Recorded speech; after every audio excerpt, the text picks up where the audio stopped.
I guess before we all go postal on white people,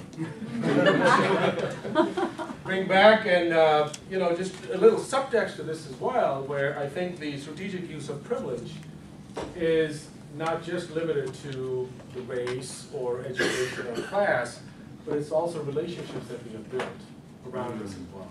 The lived experiences that we've had on our own and collectively too in our efforts for organizing. So, and that kind of building it from the bottom up now, and that kind of leads to individual accountability. So what is that individual accountability to reach out to people around you, people that you've built that relationship with? And how does that kind of just transform into shared power, which then creates a collective vision, which is based on these foundations. So from top to bottom, kind of like almost reaching to that collective vision after all this work has been done, which basically is, in a way, the Urdu word to that is mature, which is just the way of like completely when you wash something and you're trying to drench it and take the water out of it, that's what it really, and then you kind of hang it to dry, so it exudes the aroma and all the vapors that come out of it. Maybe it's after a couple long hits I'm talking about that already. So I just want to talk about a campaign that I've been working on that may just lay the groundwork for this conversation, and I'll keep it very short because I think it'll be really important to have this conversation, which is, this is a privileged position to be in, for myself, to build these relationships. So a quick snapshot, we're going to be talking about suspicious activity reporting, and everybody knows about suspicious activity reporting? Okay. So the idea is that, or the way it came about, that in 2004, Congress passed the Intelligence Reform Terrorism Prevention Act, and that came on the heels of 9/11 Commission report. And the basic premise for that was that the events of 9/11 happened because there was information was not being shared amongst various agencies. And there were too many opportunities that were lost where those individuals could have been apprehended or stopped if the agencies were speaking to each other. I don't want to go into the bureaucracy and turf war and budgeting process of those agencies because that's a natural product of how the system runs. So then Congress mandated Homeland Security to create an information sharing environment. Think of it like as a big umbrella of information sharing amongst all various agencies. So the next step was, okay, how is that information going to be gathered? Who's going to be gathering it? And how would it be shared? So the next step was to incorporate all local law enforcement agencies into this information sharing environment, meaning sheriff's departments, police departments, transit police, campus police, every sort of a badge-wearing law enforcement agency. Comes to about 1.2 million law enforcement personnel in the country. And the information that they would gather is, which led to the development of suspicious activity reporting, that anything, so they created these standards that, what would be considered suspicious. And if observed or reported, would lead to filing of a suspicious activity report, which would then be channeled into a central location called a fusion center. So that's this kind of building the structure for the information sharing environment. There's about 72 or 73 around the country, fusion centers. I think one of the biggest ones is in Los Angeles County, Norwalk. So the next thing was, okay, what is considered suspicious? So some of those thresholds were created. And then in 2008, in March of 2008, LAPD, Los Angeles Police Department, became the launching pad for this National Suspicious Activity Reporting Initiative. And the former chief of LAPD, William Bratton, which some of you may know, started policing on the broken windows policy in New York. He was the chief of transit police. And broken windows policy is a theory in criminology that any rundown neighborhood leads to crime by itself. So in essence, leads to vagrancy and leads to different crimes. So in a way, if you see a broken window, crime is going to be happening right there. So and that was Bratton's theory behind this broken window policy. So he had already instituted a policy in Skid Row called the Safer City Initiative. I'm just putting a lot of information out there, but at the end it'll come together.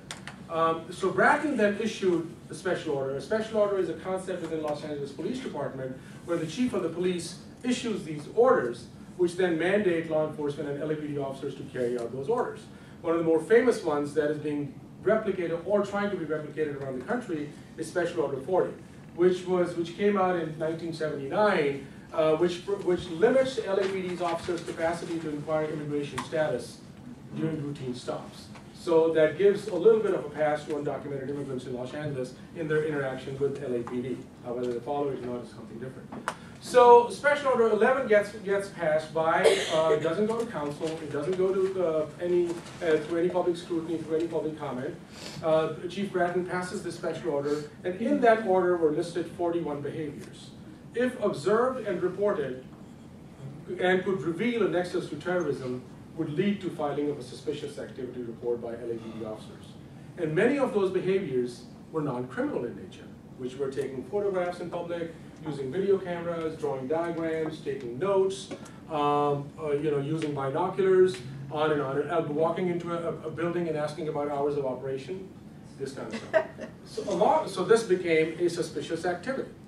Along with that, then, a year later, LAPD put out an I-Watch program, small letter I and watch, which basically encouraged community members and neighbors to call out suspicious activity as well, and for LAPD to file these suspicious activity reports. So in essence, a suspicious, George is out there taking a photograph, a suspicious activity report gets filed on George, it goes to the LAPD's Major Crimes Division, and now George's name is there in LAPD's Major Crimes Division. In Major Crimes Division, a threat assessment is made, and then it's sent to the Fusion Center, and then it's shared with every agency in the country. So that's the kind of the structure around that. Work got started in Los Angeles to challenge these policies, and organizing began. But the problem with that was that there were two things. One, that work was limited to impacted communities because it's a national security issue, so obviously the impacted community is the Muslim, South Asian, Middle Eastern there. Secondly, how do we counter these things? Well, let's look at constitutional violations, and let's look at legal remedies. For some of us who've been organizing as well, for many years, these were two very basic problems.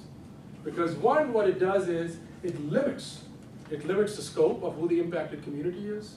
And secondly, rather than building power from the ground up, rather than using it as an organizing tool, we just kind of immediately, we fall off into the ACLU trap. So that's basically what we were looking at, that okay, how do we challenge it constitutionally? And lo and behold, nothing changed. LAPD gave them a runaround, gave them a runaround, gave them a runaround, till, some of the people came together and they said, something's got to change. Because we've been trying to work on these policies for many, many years now, going back to 86, going back to 96, going back to 9/11, on and on and on, and we are limiting ourselves by kind of functioning in this methodology of defining an impacted community like this, and also looking at legal remedies as well. So, sorry, is the ACLU trap just like the focus on legal remedies? Is that? Yeah, well, the limited remedy of that is that let's look at only those behaviors which are constitutionally protected, and let's see if LAPD would strike those down. I just meant to ask, what is the ACLU trap? Is that what it is? Yes, yeah. And I'm using that as a way of, how do we build a campaign, in a way that, how do we fall into this trap of legal remedies? And ACLU is a go-to organization. Yes, just maybe to propose another extension of that, to take it out of the organizational context, could it also be thought of as letting lawyers dictate what the goals are? Is that part of the trap? Well, that comes, in a way, from an organizing point of view, yes, and I was going to get to that as well. So then, people came together, and my own work, I was the founder and former executive director of South Asian Network, a grassroots community-based organization out of Southern California. I was there for 20 years and transitioned out in November of 2010. And then started working around the Safer City Initiative, which targets Skid Row residents. So in those conversations with Skid Row residents, what emerged was that, okay, this is an opportunity to completely flip the script on this national security apparatus as well. What's Skid Row? Skid Row is an area, basically, when there are different definitions of that. We're talking about, like, LA County has the largest homeless population in the country, and downtown Los Angeles, Skid Row, where a lot of homeless people live, that's what it's called, a skid row. You're on the skids, and there are rows and rows of skids. This is the lingo that is used, that you're kind of living homeless, and you don't have a home to go to. So in essence, what came out of those conversations was that national security policies and surveillance, rather than looking at it and falling into the trap of how a terrorist gets defined, let's flip the script and look at the undesirable. And the reason we did that was that well, again, if we look at the terrorist definition, if we look at nexus to terrorism, then we limit our scope as well. So surveillance historically has always been around, and it's nothing new. It's not post 9/11. Surveillance is a police tool that has been used for as long as the Constitution has been there, as long as people have been living. So who gets surveilled the most? Who is the undesirable? That's really the big thing. And who's the most undesirable? Is a homeless black man or a woman in this society, in this culture. So the movement, the campaign has to be built from Skid Row as well. Number two, we had to do a lot of research that let's not talk about it as a moment in time, but look at it as a continuation of history. So a lot of research went into this thing. That let's start developing these timelines. So going back into from Alien and Sedition Act to the present, and creating this research as a way to have this conversation. Number three, to flip the script on who the impacted community is. We talked about the undesirable and the Skid Row resident. So that kind of helped in setting the tone that, all right, if we're going to build a campaign, then I think we should start from the bottom up.